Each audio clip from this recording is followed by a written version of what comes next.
So the first lecture today will be given by Professor Dimitri Pogosyan. He's from the University of Alberta, no? And which is very cold, not as cold. So he's having a great time over here, right? He was here 10 years back. He was here 10 years back, and I have to assure you, last 10 years back, when he was giving his talks, he was one of the person who was, most caught and dragged around. So feel free to do the same this time again. So we'll start with CMB perturbations, perturbation theory, and CMB. Dimitri. All right, so I have my own microphone, so it's very difficult to react to the jokes when you are being, attached to a microphone which is not yet on. So I have to let a couple of jokes slide, therefore. So I'm very honored to be the first lecturer and to open the school. So the school has a long tradition. So first time I was at the school in 2008 and then in 2011. So Subha was organizing all of it. So that was previously, two previous incarnation was at IUCA, and now I'm very glad to thank the directorship of ICTS for hosting us here.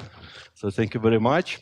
It's a very new and exciting place, but not the road at night to this place. So you feel a little bit uncertain where exactly you are going from the airport at 3 in the morning.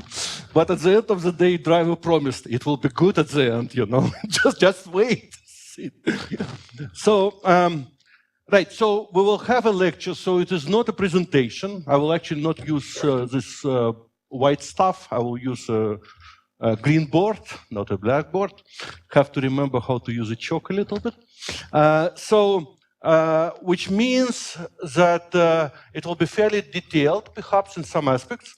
So you are supposed to follow it and ask questions along the way if you don't understand why my index is here and not there, and where did factor of 2 go. In all probability, I'm making a mistake somewhere, so catch me on that. Also, I actually did not look at the schedule carefully enough whether we have any time between the lectures for questions or not, whether we have or not. If you don't understand something, you want to find it out, talk to me, catch me somewhere at a coffee break or somewhere, and I'll try to go with you again over some things which are not understandable or was not very clear. Also, as my advice to all of you, such school, and this school in particular, is a very good opportunity not just to meet faculty members and professors who are teaching you, but also make yourself known, because many of us at the end of the day will be writing recommendation letters for you. And if we can write that, yes, I met that student at the school and he was really good, so that counts for a lot. So try to talk to us about your research, about what interests you, and meaningful conversation will actually go a long way for you as well. So don't hide yourself, and we're here for you, and you're next generation of cosmologists, and we're very much interested to see the field moving forward. Okay, so let me now try to see how am I going to use all of that.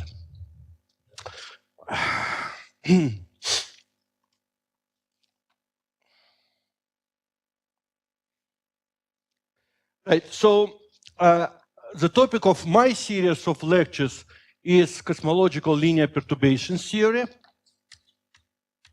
Okay. Well, I will write it linear perturbation theory. So I did write it. I'm not sure how large letters should I use to try. Is it readable from the back or not? Yes? It's okay. All right, so that's level is tolerable. Okay, so this is rather foundational topic for all issues in cosmology which are related to any aspects of structure formation in homogeneous distribution of matter, be it how inhomogeneities were formed at inflationary stage, what happens with CMB anisotropy, how large-scale structures start to grow in. This all, as a foundation, has a linear perturbation theory, meaning how small inhomogeneities in averaged homogeneous and isotropic Friedman-like universe develop and live. So in that sense, this topic is not, I would say, next 10 years of cosmology. It's more like last 30 years of cosmology, right? So, foundational or original papers that put solution for that issues is a paper by Lifshitz in 1946, where essentially much of the theory was formulated and many important solution has been given. And second, rather foundational paper, which I will be following relatively closely for the first beginning of first 2 or 3 lectures in some regards, is a paper by James Bardeen in 1980, which developed a theory of gauge invariant description of cosmological perturbations.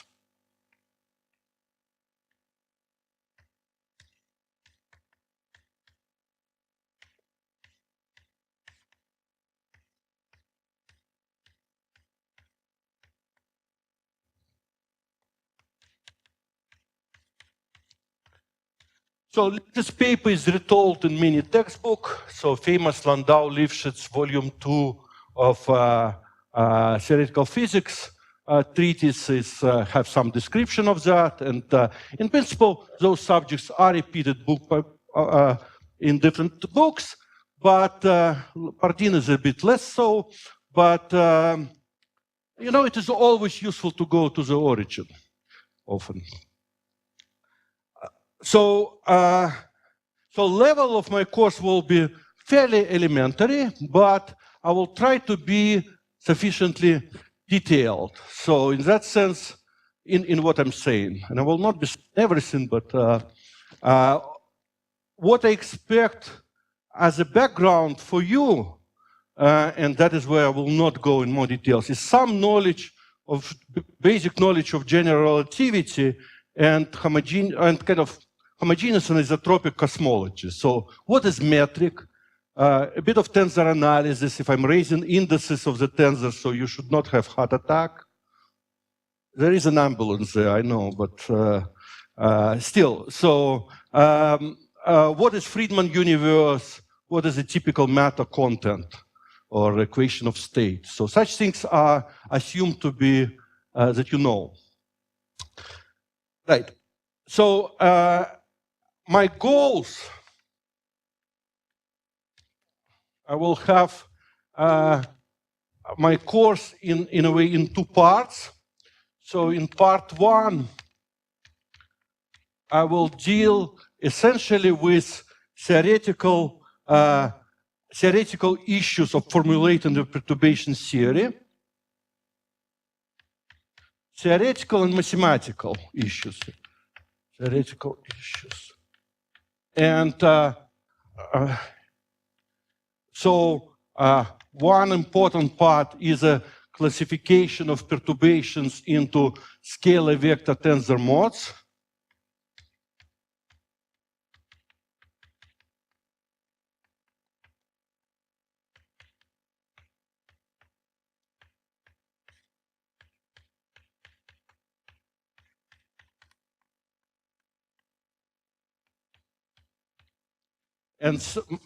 And second part are issues of gauge invariance. Well, issues of gauge freedom, first of all, choice of gauge,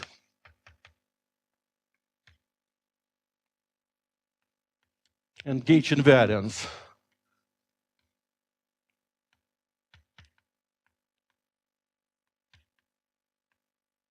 So for this topic, I would like to emphasize a little bit qualitative picture.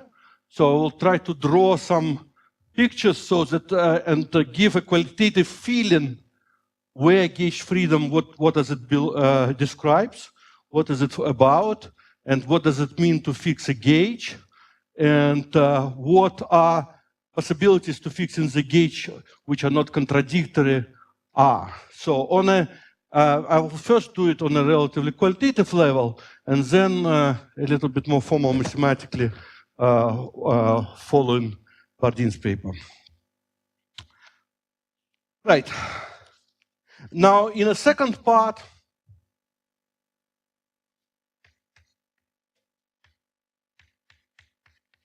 I will try to solve linear perturbation theory equation.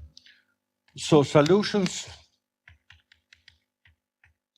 for basic Friedman universe, which consists of two types of matter, radiation and pressureless matter like dust or cold dark matter, which is a large part of it.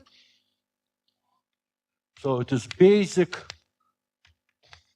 two-component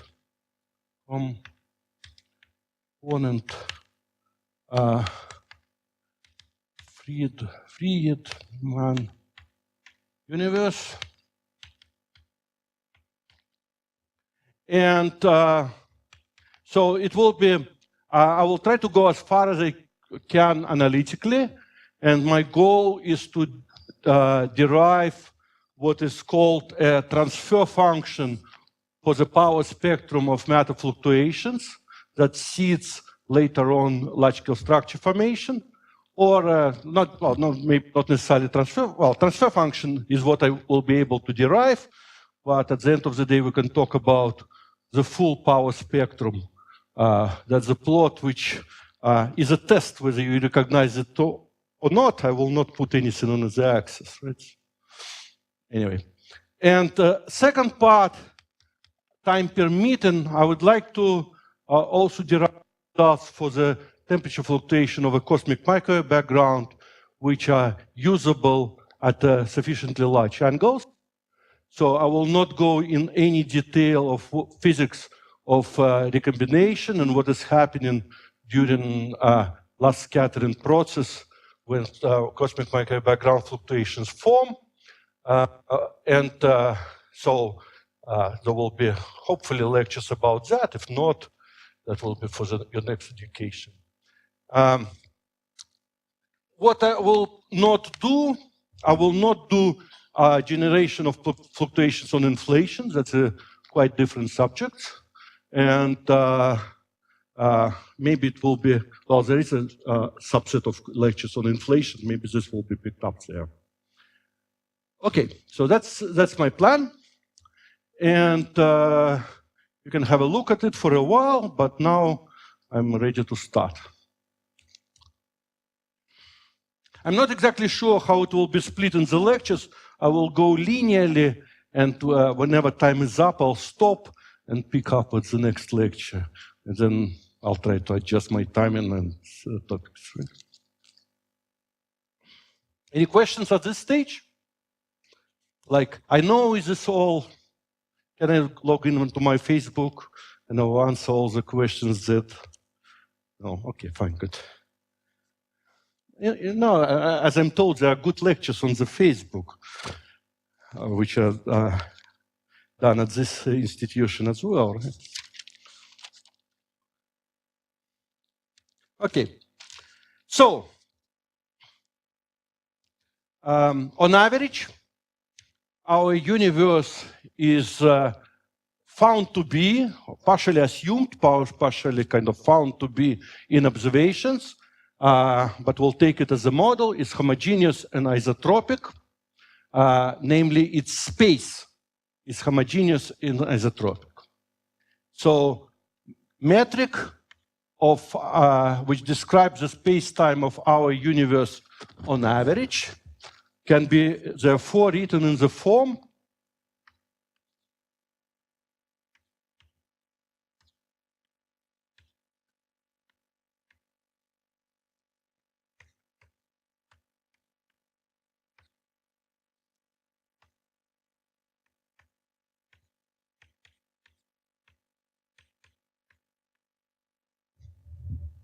so which is a particular form of a general expression for the interval, which would be written as GIK, DXI, DXK. So let me specify a little bit of notation. I will use Latin letters I and K to run from 0 to 3. 0 is time. And Greek letters, alphabet, etc., to run only over special indices 1 to 3. So when I wrote my metric in the first term, I said that for homogeneous and isotropic universe, I can split my metric into purely special part, multiplied by some scale factor as a function of time, and time part multiplied by another function of time in general. So why this split is possible, first of all? So it is a part of a general theorem that if I have a manifold which allows slices, hypersurface slices through it, which are what is called maximally symmetric, then you can always write it in a metric can be always written in a factorized form. So general theorem tells that if I have I goes from 0 to n, that my total manifold, and my alpha goes from some value m plus 1 to n, and this set of parameters describe the hypersurface which are very, very symmetric, then I can write my metric in a factorized form in a sense that it will be G. So let me introduce also A and B, which runs from 0 to, well, not from 0, I'm not even sure that I have a time, from 1 to m, right? Then I can have GAB as a function of x, x which goes x1 to xm, dxa, dxb. So this is a part outside of a maximally symmetric hypersurface minus some function a of x1 to xm, and then there is a gamma alpha beta dx alpha dx beta.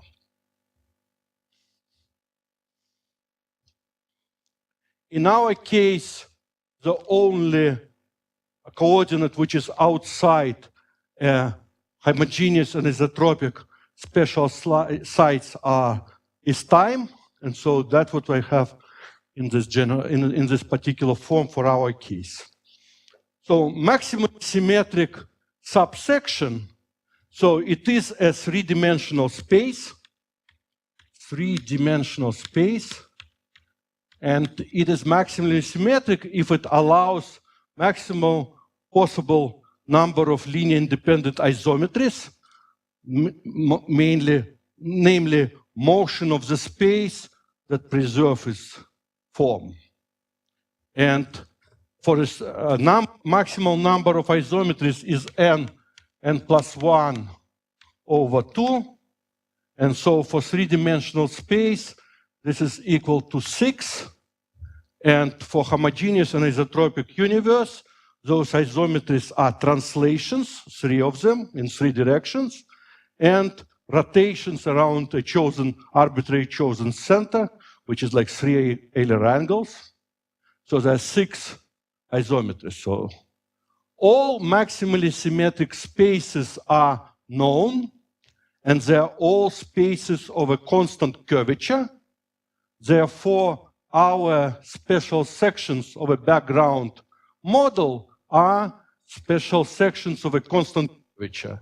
Namely, it can be flat, it can be positively curved being a three-dimensional sphere, or it can be negatively curved with a constant curvature being three-dimensional hyperboloid.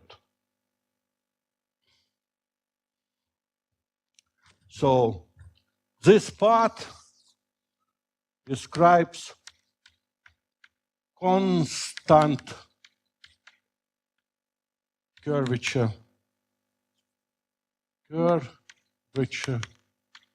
space. And I say in space and not space-time because it is a section of a space-time. So Riemann tensor, which is general description of curvature, for this special section are alpha, beta, gamma, theta, is given by some curvature value, constant, and the rest is just combination of a three-dimensional metric. Alpha, I guess, gamma, beta, theta, minus alpha, theta, beta, gamma, or something like that. Now, when you do general relativity, there are many places where different signs can be chosen. How you define Riemann curvature tensor, what is the signature of your metric, that I put minus in front of time rather than in front of space. Those are all matter of choices. I'm not 100% certain that everywhere through lectures I will be making a consistent choice, because I'm picking pieces in from different papers sometimes, and I try to be consistent, but I may make mistakes here. So I myself almost never use this signature. For cosmology, it's more natural to have perhaps time being with the positive side, yeah. So I'm arranging my thinking on a fly often in some sense. Right. So now, after you have a metric for a background in this form, you can still modify your time variable, make only time transformation, and so you can set B and A to something useful, do not have so much two independent thing, but provides some link. And two choices are most popular. One, to introduce time variable t, in which b square of t is set to unity.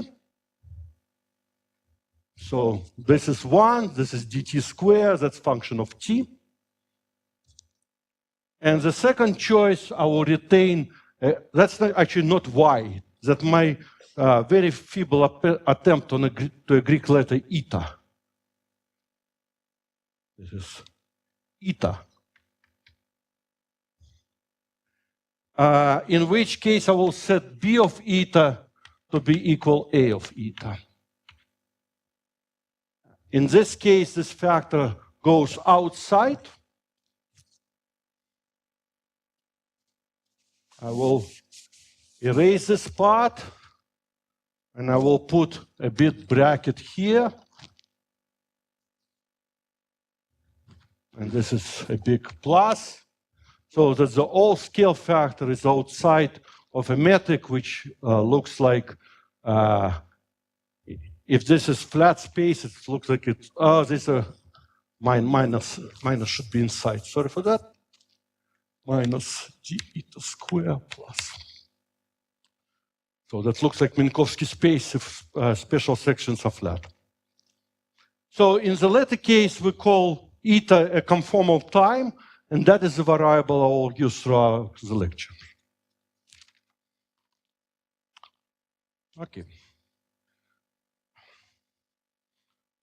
So let me check what erasers are best.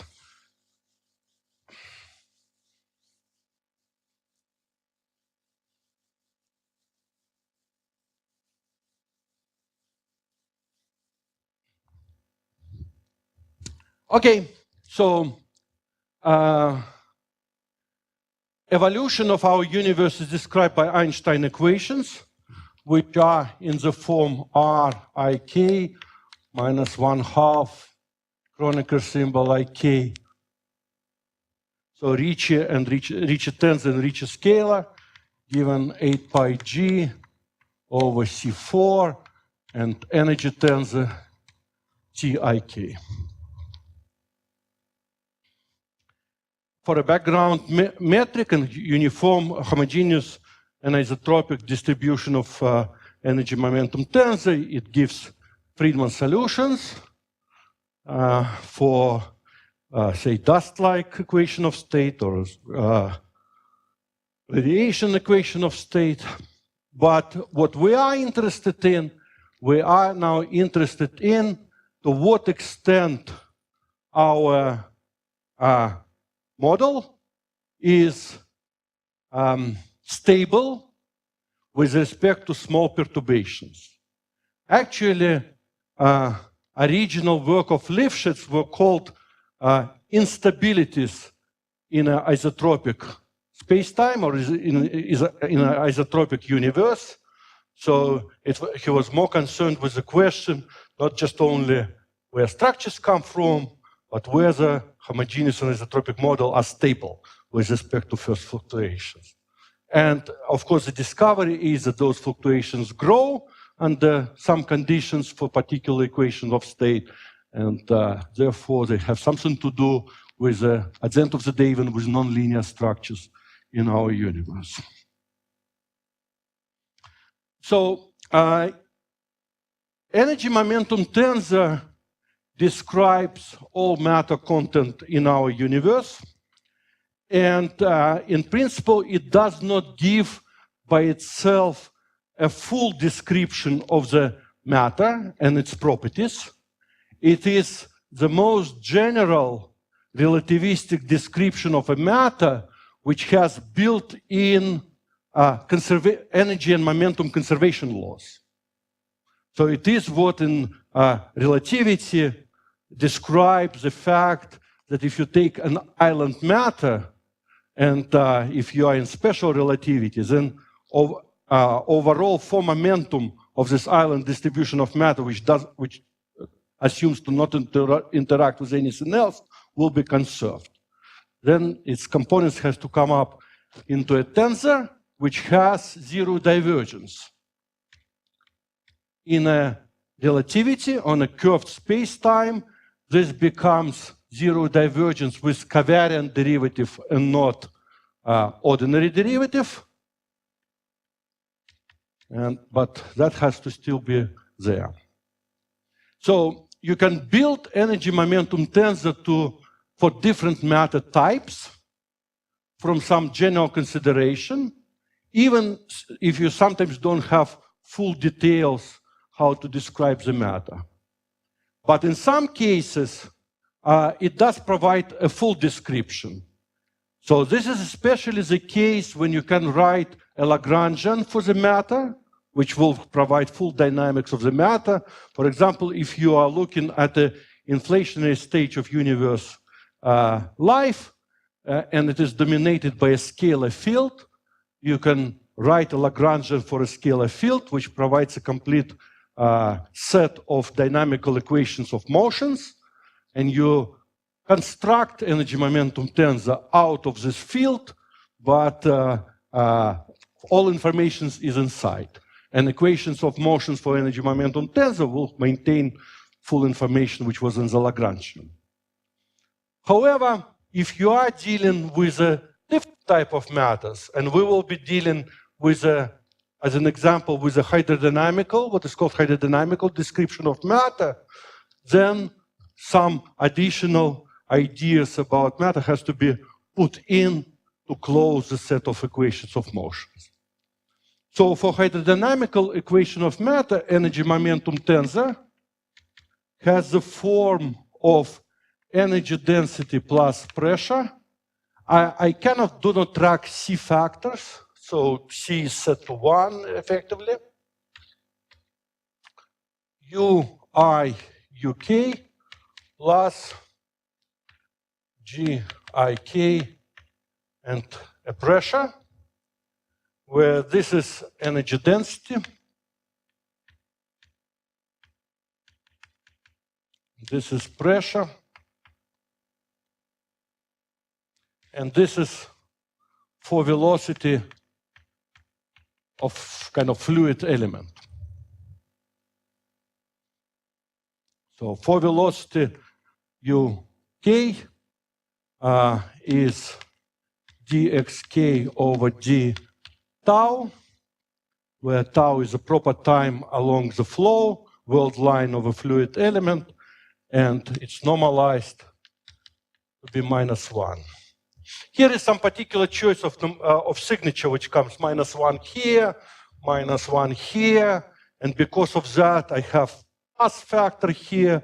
You look in some papers and you suddenly see the one with a minus because the signature is used. So you have to deal with that.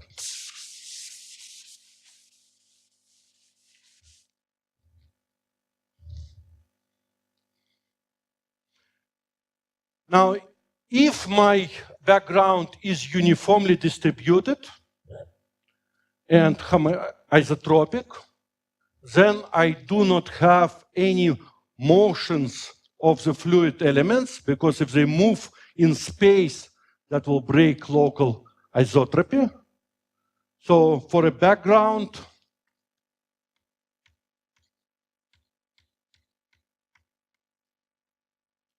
if I will write my for velocity as 0 component and special part of it is a space-like component,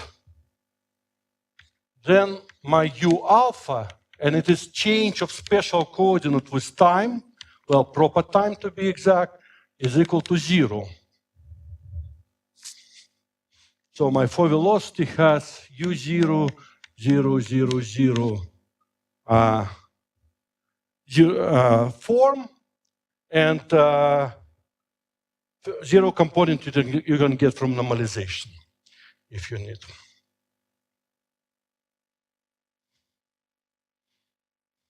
Actually, I'll write specifically. So u0 will be equal 1 over square root of minus g0, 0. And it is an exercise for you to find out why normalization gives you that value. One quantity that we will use is not a special components of four velocities, but real physical coordinate velocities, which were called V alpha, and this is equal change of special coordinate with respect to coordinate time, not proper time, but coordinate time. And this, of course, equal dx alpha d tau over dt. And first thing is u alpha, and the other thing is inverse u0.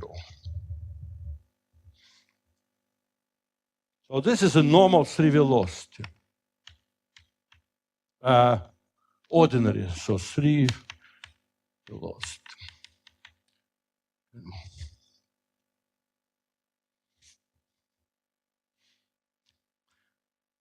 So now we will need to perturb all of that.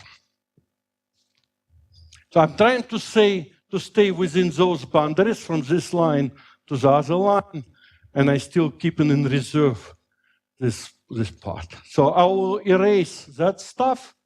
I hope you are fine with this.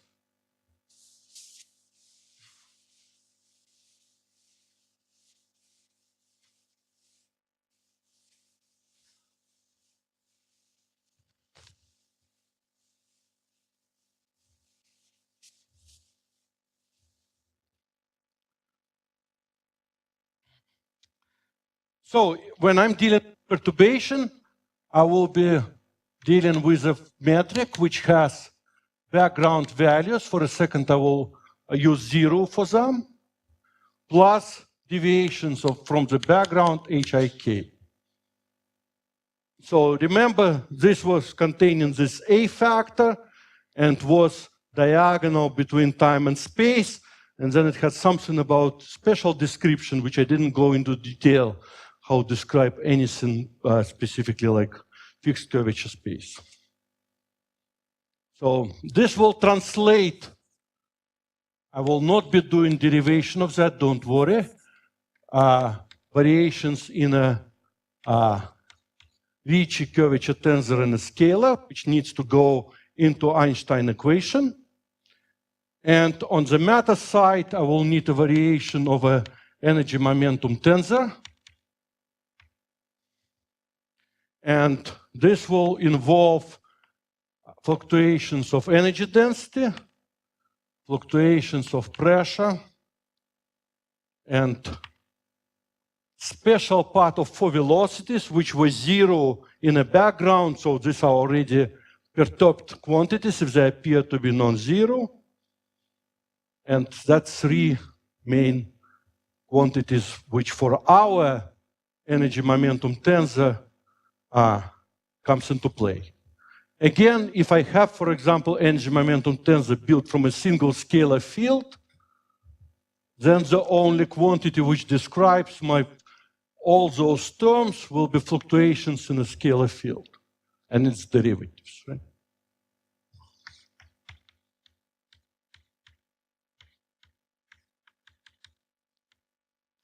So if you are playing with a quintessence model or looking at a early universe and inflationary models, then you often deal with a scalar field.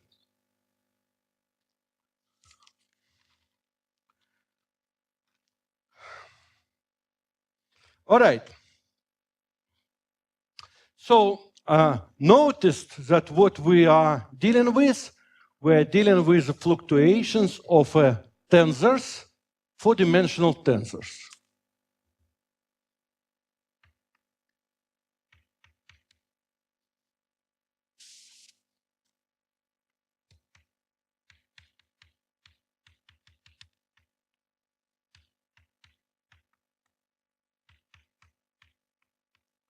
And in general, in our kind of basic problems of perturbation theory, we are interested mostly for tensors up to rank 2. In some corners of perturbation theory, you may be interested in a high rank tensors, but at a basic level, rank 2 is, you're fine with up to rank 2.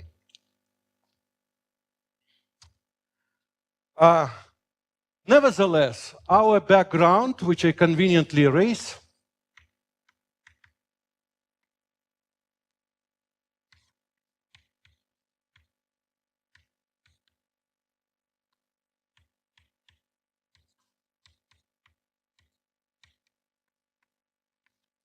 is conveniently factorized, having time special and the space separate. Right? So, therefore, for us, it is actually useful to look at our 4-dimensional tensors. How do they deal separately with translations of the coordinate when we change only space-like coordinates? And what is happening if you change time coordinate? So we know that transformation rule for the tensors, and let me write it not for the tensor, but just for a vector, to be a bit shorter. So if I have a vector, its components are transformed under the coordinate change, and coordinate change is x, I prime are some functions of the old coordinate x. So j kind of.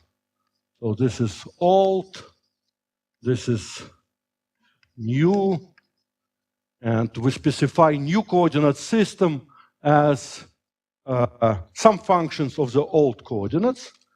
Then it is a transformation matrix which describes us what is happening, which consists from derivative of the new coordinate with respect to the old for contravariant components, and ui, right? And you remember, of course, Einstein's summation rule. If there is 2 i's repeated, then sum is assumed. And again, if I'm dealing with Latin letters and four-dimensional quantities, summation goes for index I from 0 to 3. And if I restrict it for my Greek letters, it will go from 1 to 3. So that is the general transformation of a four-vector, and tensors just repeats it twice on two indices. But now if we look at a special transformation where time zero coordinate is not changed, and special part are dependent only on the special coordinates, old ones, not on time.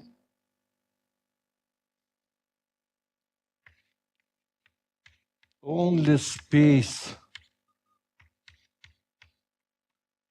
coordinates change.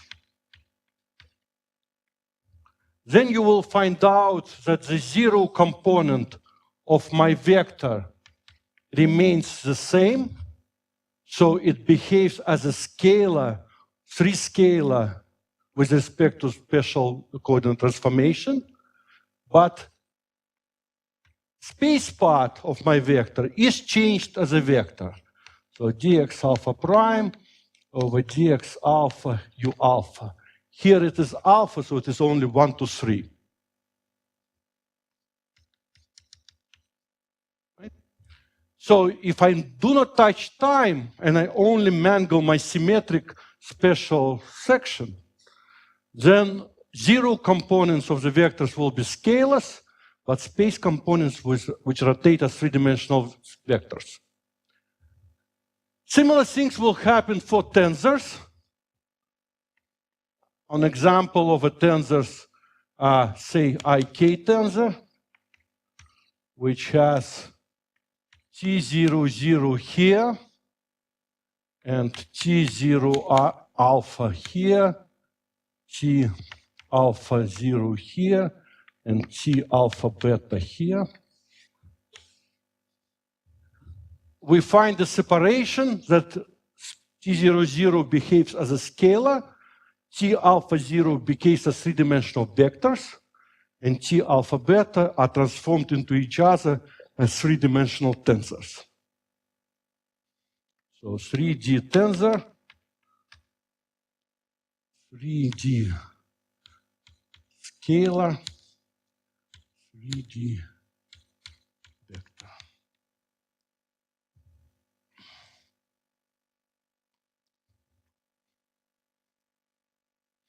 So why is it particularly important?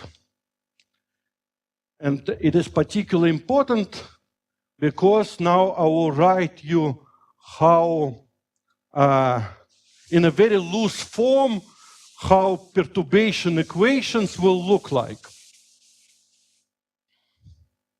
So if I perturb the Einstein equation, I have delta R IK minus 1/2 delta IK delta R is equal 8 pi G over C4 delta T IK.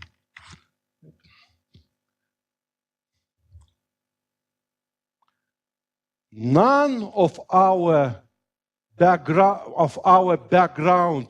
quantities dependent on a position. That's why our model was homogeneous and isotropic. So therefore, the only position-dependent quantities are perturbations. When you will make linear expansion of your equations, the only place where derivatives with respect to space will appear is when they act on perturbations. So your structure of the equation, extremely loose and maybe not exactly correct, is something that you have some functions of time and derivative operator with respect to time, multiplied by, well, not multiply by some differential operator with respect to x, and its acts, say, on HIK as a function of x and t. and that is equal something related to the TIK. So what I want to say is that your perturbation equation is sum of the term of special derivative acting on a perturbed quantities and only on perturbed quantities with coefficients which are functions of time,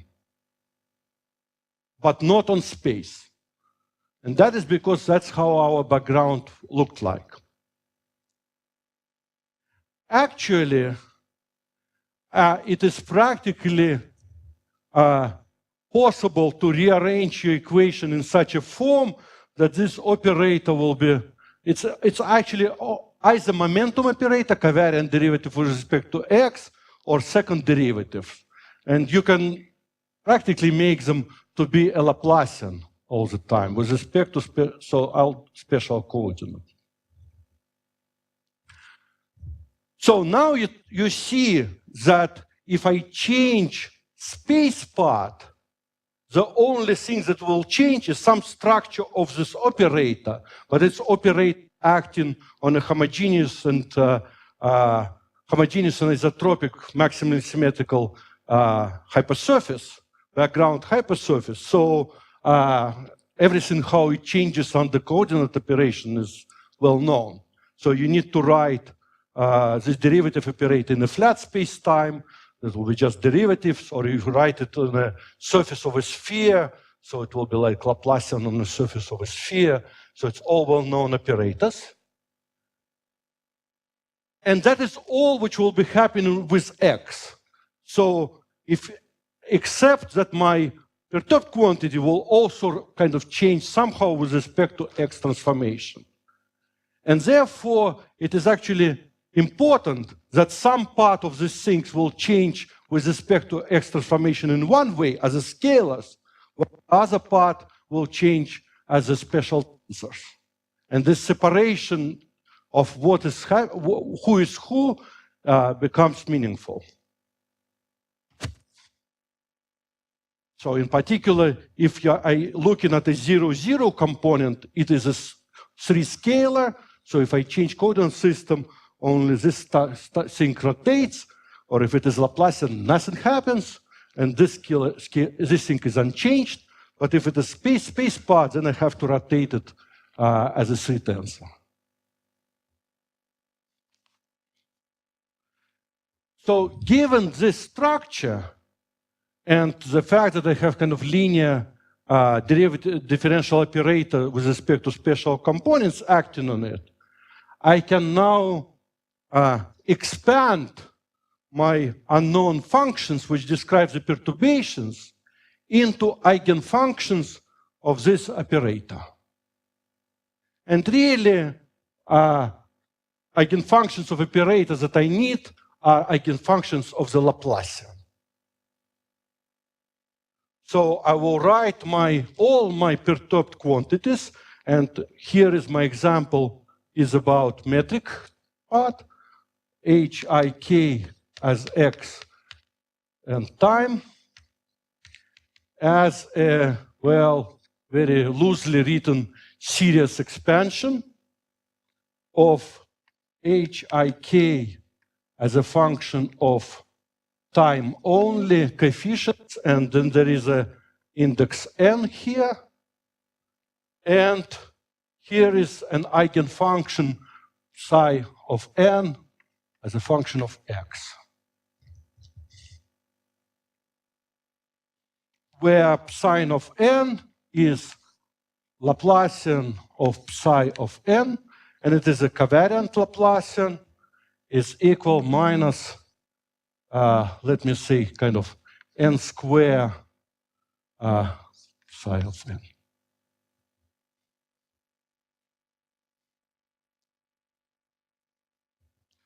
I will be in a second a bit more specific.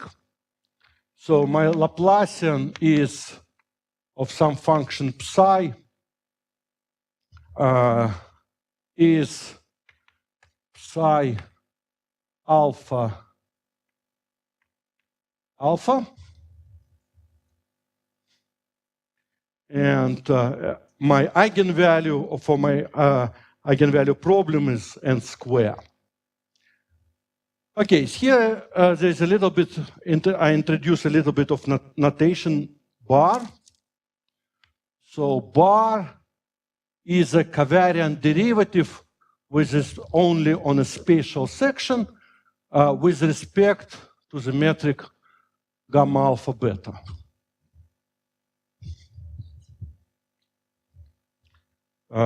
Bar alpha is covariant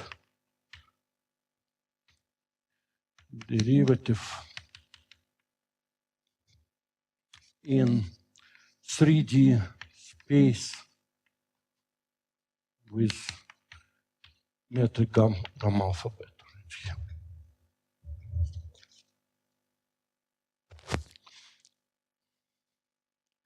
If I will put my expansion into my set of equation, then whenever I had a Laplacian, I will get just algebraical n square. So all derivative of the operators, special operators will disappear. Well, if I have in some combination of equation, not a full Laplacian, but first derivative, it will also be expressed to the same eigenfunctions. And I will retain, I will get only ordinary differential equation with respect to time, which acts on the coefficients of the expansion. So, of course, the most obvious example of what I'm doing is if I have my space to be flat, then eigenfunction of the Laplacian are plane waves. And so it is ordinary Fourier transform that I'm talking about. I'm saying make Fourier transform of my linear equations with time-dependent coefficients in space and get ordinary differential equation for Fourier components. After I do that, I can actually track one particular Fourier mode or one particular eigenfunction mode, and each of them will evolve independently from the rest. Of course, the total configuration of the perturbations in configuration space is the sum of all modes, time on plane waves or eigenfunctions.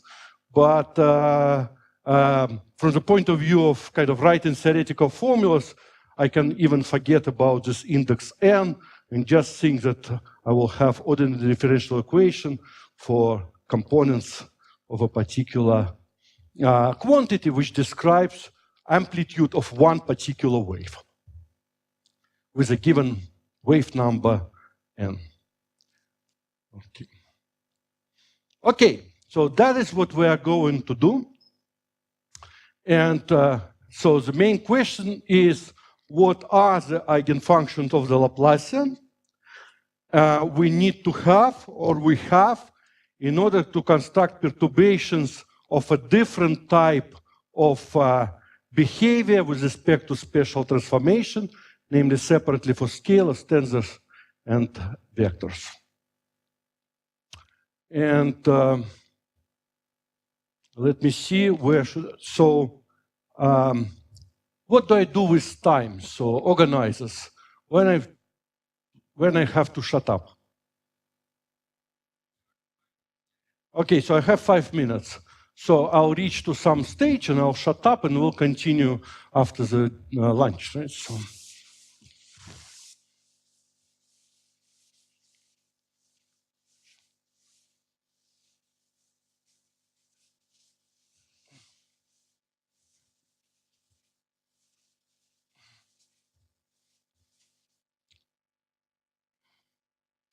All right, so let me now switch to notation of Bardeen paper, so and be a little bit more exact in the formulas what I'm writing.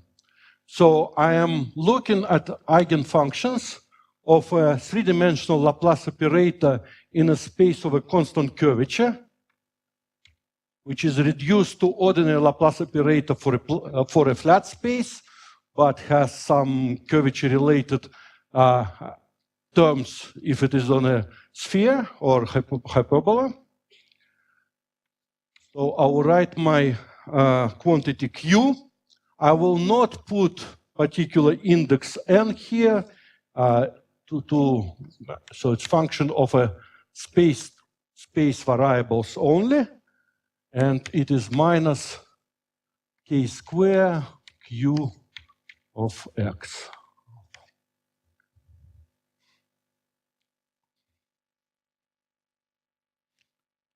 Let us look at a flat space. And for a flat space, Laplacian is simple, and so my Q, some Q's that are solution of this equation can be taken as being a plane wave, e to the I k alpha x alpha. So this is one type of solutions. And, you know, I know that wave equation you are kind of people study in the first year of the even not necessarily physics courses in university. I taught this, I remember, once. Don't want to repeat it anymore. Now, what kind of function is, type of function is that if I start rotating my axis? So k alpha is x alpha is a scalar. So if I might rotate my spatial coordinate system, nothing will change. So this function is obviously by itself scalar function.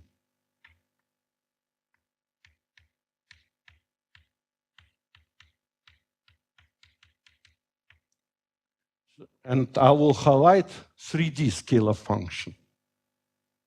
So since k alpha x alpha is 3D scalar.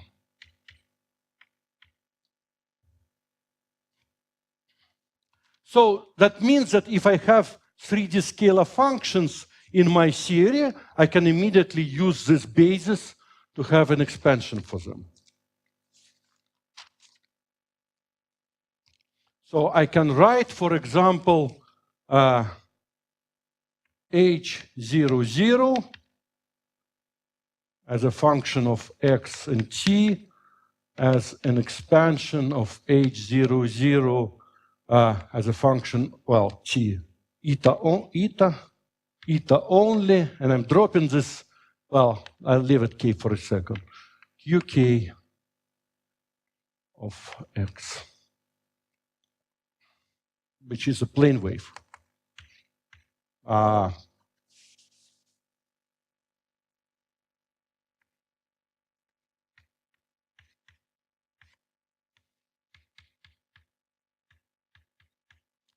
I don't want to carry this k because it looks like an index, so it will get confused. So let me, I don't know, just not write it. Okay, I'll leave it here, but we'll drop it somewhere. So that's very nice and dandy, but I need to have an expression not only for a scalar parts of my theory, but also for a vector and tensor part. So how I can expand H0 alpha of x and eta, right?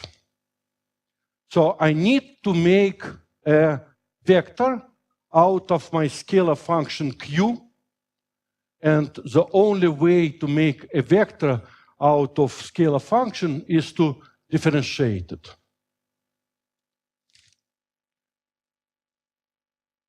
So I need to introduce some function built out of q. I will call it q alpha, which is the only thing I know how to do it is take a q and differentiate it with respect to alpha. Again, this bar means purely special covariant derivative. For scalar function, it doesn't matter whether it is covariant derivative or not. So then my quantity can be expanded in H0 alpha function of eta, and then there is this Q alpha of X. Now, if I look at particular plane wave, then my Q alpha is derivative, so it is I K alpha e to the I K alpha X alpha.